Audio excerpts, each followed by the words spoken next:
Hello, this is Worth Watching, and I'm your host, Science Fiction Snob. Today we're going to talk about the movie Iron Sky. Is it worth watching? I'm going to have to come down on the side of no, but this is the hardest one I've had to do, and watch the rest of the video to find out why.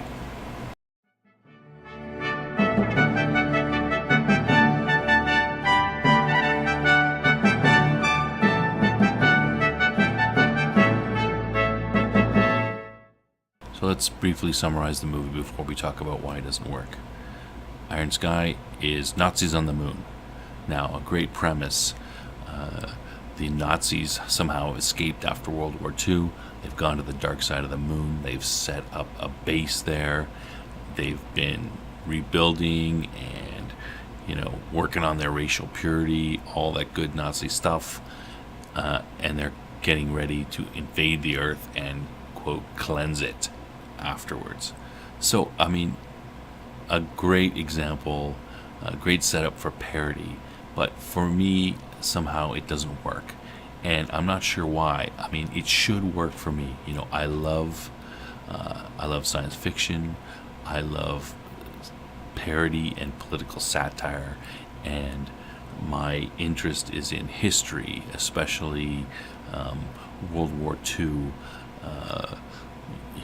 historical governments and that kind of stuff. So this should be perfect for me, and get a lot of laughs, but it doesn't somehow. And I think it has to do with the fact that the movie, this is a B movie, but a B movie has to walk the line to be really funny. It has to be it has to take itself seriously enough, but yet be B movie-ish enough. And somehow this movie misses that mark, and I think it goes too much on the serious side.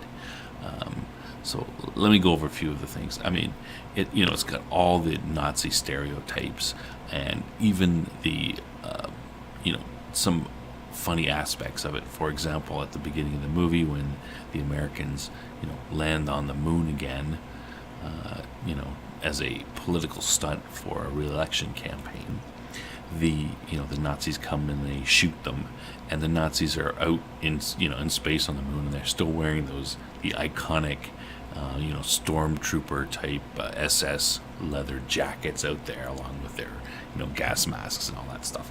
So there's a lot of great stuff there. The building that they live in on the dark side of the moon is shaped in the symbol of a swastika. The president is is Sarah Palin, and she's a huge caricature. This is all well done. Sometimes political comedy is not. Nowadays political comedy is not very good, because mostly it's Orange Man bad, and that gets boring very quickly after a while. But this is well done. It picks on the foibles of politicians, makes fun of them. It's good that way. But for some reason, I kept expecting it to be laugh out loud funny, and I just had to, I just didn't get any of those moments, and I'm not sure why. They had the usual, stuff. The Nazis can't launch their giant space battleship, which is going to, blast the Earth, because they don't have enough computing power, because they're still stuck in 1940s computing. But one of the astronauts brings his cell phone with him, and they're like, wow, this, when they finally, first they don't believe him, but when they finally figure out this little cell phone has, hundreds of thousands of times their computing power, they hook it up to the thing so it can fly, and of course it doesn't work. It runs out of, it doesn't have any more battery, it runs out of battery. So they say, all right, we're going to go back to Earth, and we're going to pick up ourselves a couple of these cell phones, and then we'll be able to come back and get our super weapon going and destroy the Earth. So of course they go down there. The Nazi Superman goes down there with his naive blonde-haired, soon-to-be married-to wife, who's an expert on, quote, Earthology.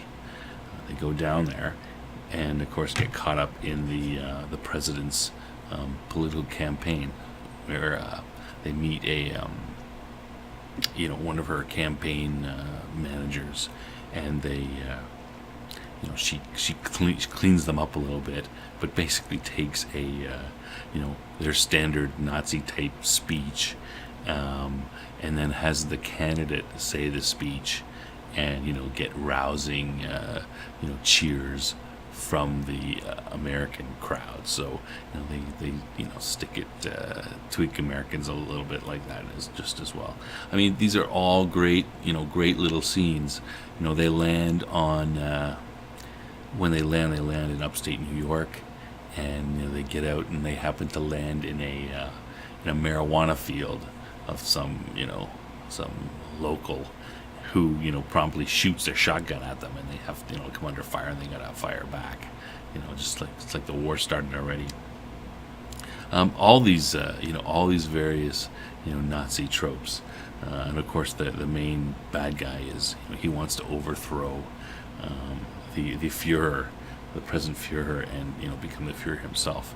He's always saying Heil Hitler, and the guy is always correcting him. He goes, my name isn't Hitler, I'm not Hitler, I'm whatever, I can't remember his name, whatever, and trying to make him say that, but the other guy's purposely not doing that.